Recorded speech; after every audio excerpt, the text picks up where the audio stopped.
Il y a un lien qui t'épuise depuis déjà quelque temps, une personne qui te vide de ton énergie. On voit qu'il y a l'enfermement parce que tu es prisonnier de cette relation. Donc, voyons les cartes qui sont sorties.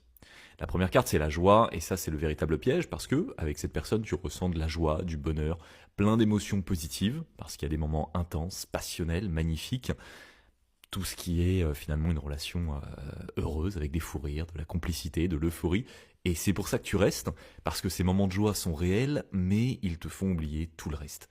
La joie devient finalement un piège qui te fait accepter l'inacceptable. L'autre carte, c'est l'instabilité, et c'est tout le problème, effectivement, c'est que cette personne est instable, émotionnellement, mentalement. Un jour, tout va bien, c'est le vrai bonheur, le firmament, et puis le lendemain, c'est le chaos. Elle t'ignore, elle te parle mal. Bref, tu ne sais jamais sur quel pied danser, tu marches sur des œufs, et le problème, le gros problème, c'est que cette instabilité te garde en alerte constante. Tu peux jamais te reposer, et c'en est évidemment épuisant. La prochaine carte, c'est l'échec, et l'échec parce que c'est finalement un cycle qui se répète encore et encore. À chaque fois que vous essayez de construire quelque chose, ça échoue.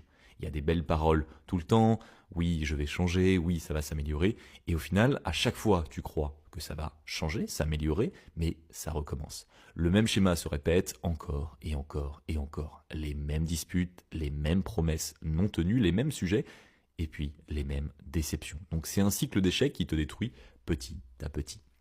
Ensuite, la prochaine carte, c'est la parole, et là, on arrive à la manipulation, et c'est là où il faut faire vraiment très attention, parce que cette personne utilise les mots pour tout simplement te garder, pour te faire revenir, pour te faire douter de ce que tu ressens. Alors, il va te dire des choses comme tu exagères, c'est dans ta tête, tu es trop sensible. Cette personne va totalement minimiser ce que tu ressens, et elle va te manipuler avec ses paroles. Toi, résultat des comptes plutôt, eh bien, tu finis tout simplement par douter de toi. Et la dernière carte, c'est la clairvoyance, et là, c'est ton réel pouvoir. Au fond, tu vois, tu le sais que ce n'est pas sain.